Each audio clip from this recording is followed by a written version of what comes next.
ذکر کرنا۔ حضرت آدم علیہ السلام فرماتے ہیں، یہ جو میں پڑھ رہا ہوں اس کو آپ دھیان سے سنیں۔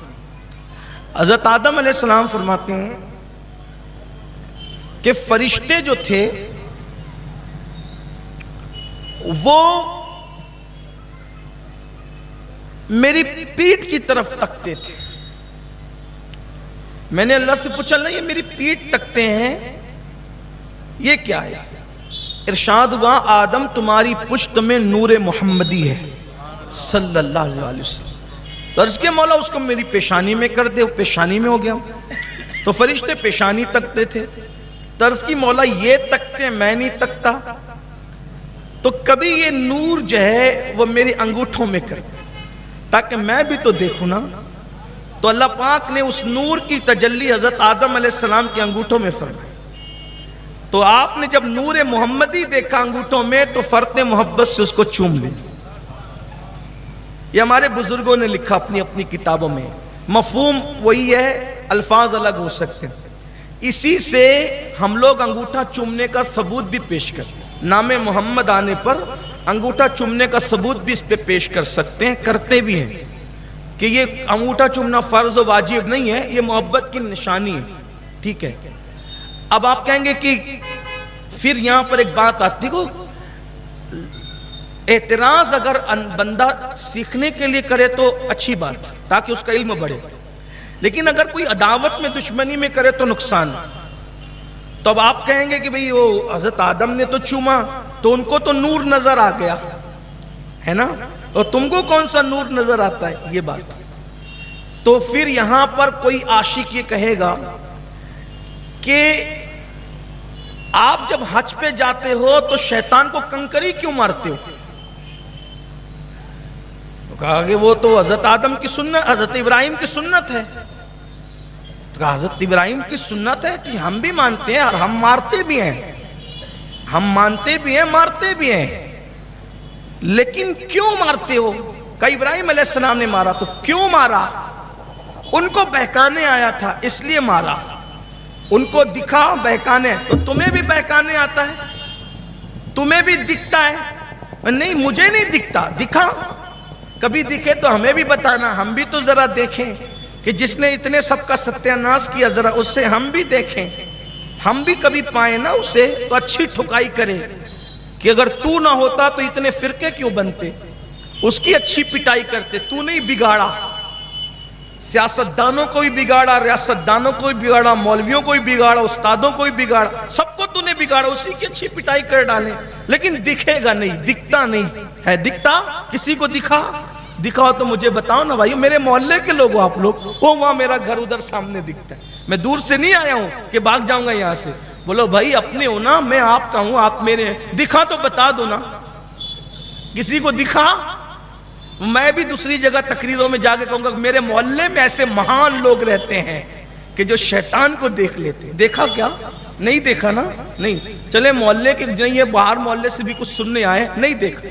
اگر آپ کو شیطان دکھتا نہیں، اس وقت آپ کوئی قربانی کے لیے، بچے کی قربانی کے لیے جا نہیں رہے، نہ دکھ رہا ہے پھر بھی آپ مار رہے ہیں، وہاں ہے، موجود ہے، وہ شیطان ہے، ابھی موجود ہے شیطان، وہاں موجود ہے، نہیں ہے، کیوں مار رہے ہو؟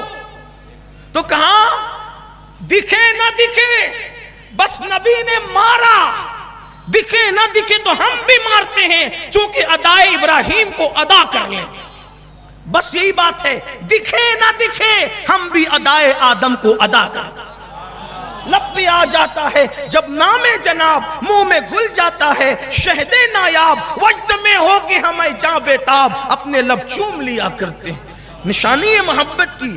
تو بہرحال تو حضور علیہ السلام کی میلاد سب نے بیان، حضرت آدم علیہ السلام نے چوما، پھر آپ نے اپنے بیٹے حضرت شیس سے کہا، شیس یہ جو مجھے عزت مرتبے مقام ملے اس کی وجہ سے ملے، جو نور مصطفیٰ نور محمدی اللہ نے میری پیشانی میں رکھا، انہی کے صدقے اللہ نے مجھے وجود عطا کیا، اب یہ نور تیری پیشانی میں منتقل ہوا ہے میرے بیٹے، اس کی تعظیم کرنا، احترام کرنا، اور اس کو اس شکم میں منتقل کرنا جو اس کا حقدار ہو، جو اس کا مستحق و حقدار ہو اس کے شکم میں منتقل کرنا۔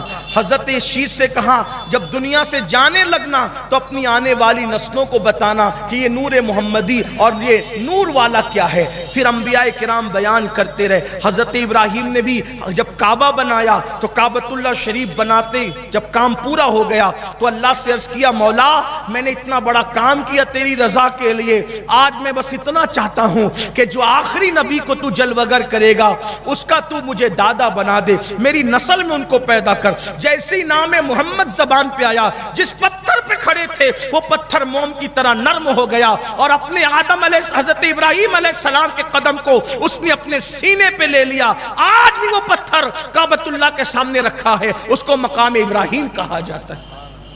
حضرت اسماعیل علیہ السلام نے ذکر کیا، ایسے وہ آتا رہا۔ پھر وہ نور محمدی آیا حضرت عبد المطلب کی پیشانی میں۔ کوئی بتا سکتا ہے عبد المطلب کا اصلی نام کیا ہے؟ پورے مجمع میں پتہ ہے کسی کو؟ حضور کے دادا حضرت عبد المطلب کا اصلی نام کیا ہے؟ اچھا صرف ہاتھ اٹھا کے بتا دے کسی کو پتا ہو، ہاتھ اٹھا دے صرف، شرمائے نہیں، کیا نام؟ ماشاءاللہ اچھا کیا ہے۔ تھوڑا سا اور وہ کرتے، اس سے پتا چلا کہ ہمارے نوجوانوں میں کچھ جوانوں میں شوق ہے۔ ان کا نام تھا شیبۃ الحمد، اصل نام ان کا نام شیبۃ الحمد۔ شیبۃ الحمد ان کا نام تو شیبہ رکھا گیا تھا لیکن شیبۃ الحمد ان کا نام اس لیے پڑ گیا کہ وہ اتنے خوبصورت تھے، نور محمدی جو ان کی پیشانی میں تھا کہ جو دیکھتا تھا ان کی تعریف کرنے پہ مجبور ہو جاتا تھا، تو ان کو کہا جاتا تھا شیبۃ الحمد۔ اس سے نوجوانوں سے یہ بھی کہتا ہوں آپ کو ہیرو، ہیروئن، اداکار، اداکارہ سب کے حسب نسب پتہ ہے، حضور علیہ السلام کے بارے میں بھی کچھ سیکھیے، اس پہ بھی دلچسپی لیجئے، سیرت کو پڑھیے۔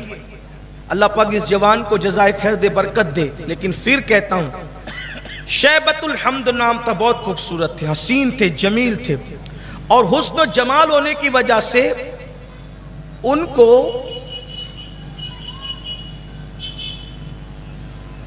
یعنی کہ خاندان کا قمر بھی کہا جاتا ہے۔ حضرت شیبۃ الحمد کو پورے خاندان کا چاند بھی کہا جاتا ہے، قمر قریش ان کو کہا جاتا تھا، قمر مکہ بھی کہا گیا، قمر بطحا بھی کہا گیا حضرت عبد المطلب کو۔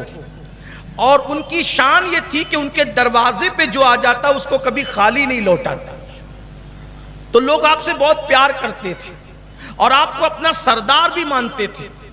حضرت عبد المطلب کی پیشانی میں وہ نور محمدی رہا اور بہت برکتیں لٹائی۔